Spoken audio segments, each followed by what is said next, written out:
Hi and welcome back. Now in this chapter, I want to talk about the Azure free account.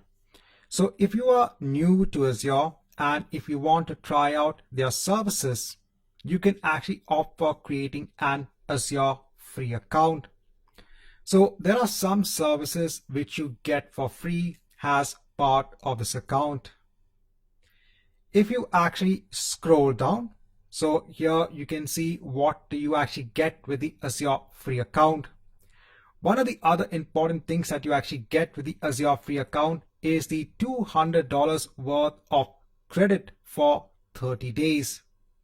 So for example, if you are exploring a service which is not free as part of the Azure account, whatever is the cost of that service will actually be taken from this $200 worth of credit.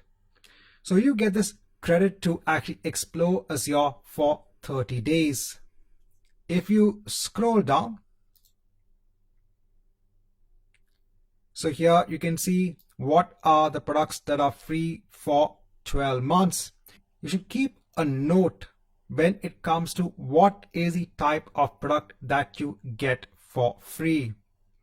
For example, if you look at Windows virtual machines, there is only one particular tier that actually comes for free. If you want to spin up another virtual machine which is based on another tier, so this tier basically determines how much virtual CPUs, how much of RAM is actually allocated onto the virtual machine.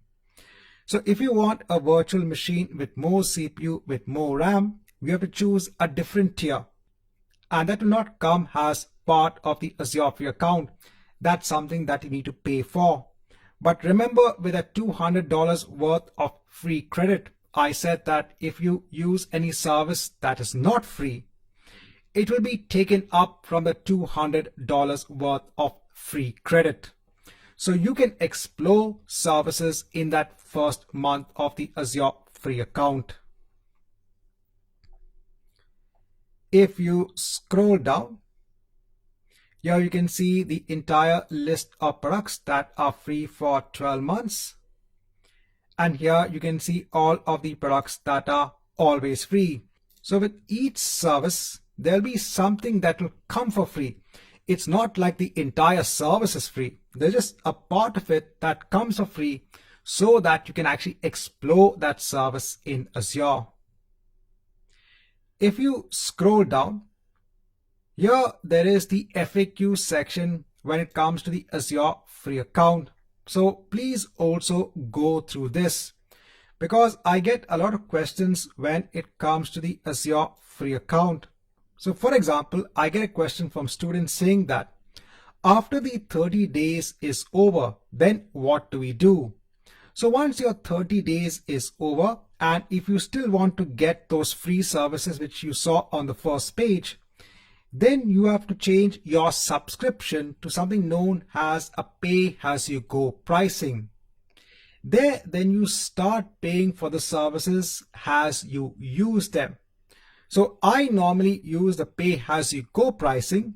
I only pay for how much I consume. If I am not using a service, I am not going to pay for it. It's as simple as that. Another question that I do get from students is, what do I need to sign up for a free account?